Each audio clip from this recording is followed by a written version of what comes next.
I became a Christian when I was 35 years of age. I prayed to receive the Lord through a very kind of dramatic set of circumstances. And I thought, once I received the Lord, all that temptation, all that sin was going to go away. Boy, was I wrong. In fact, it seemed to get worse. And sexual sin is a secret sin. Nobody knows about it but you, or at least that's what you think. Uh, and so I went on struggling and I went on losing for several years. Finally, it came to a head when, through, they weren't looking for me, but through just kind of a fluke, they discovered that I had been using pornography at work on my work computer.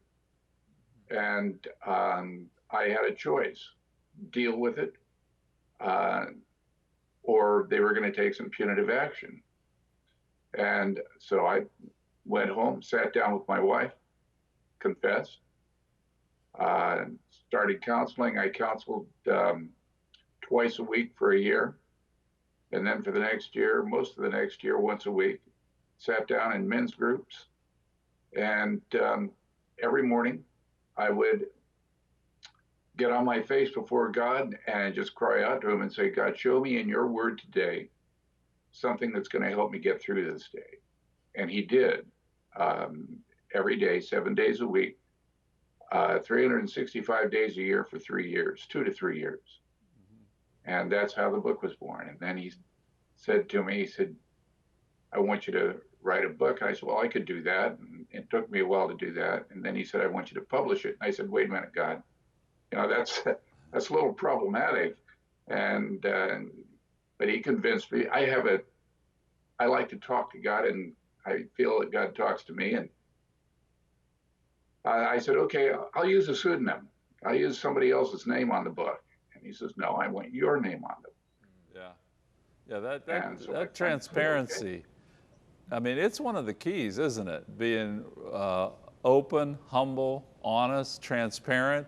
Maybe not, I'm not saying in front of the whole church, but with the people that with that person that can be that freedom just by stepping into that.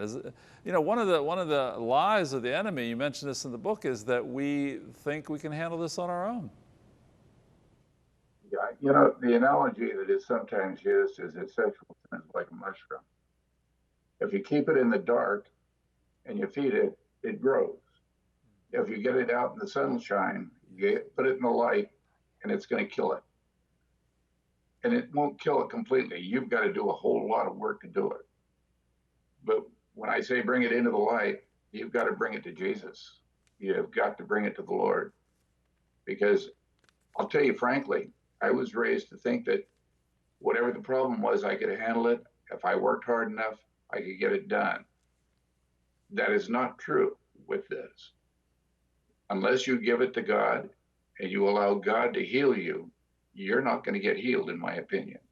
Your book is written as a pretty unique, actually, as a 365-day devotional, which every day you have one nugget, one truth and you always end up with a question that kind of puts the spotlight back this way, which is really good.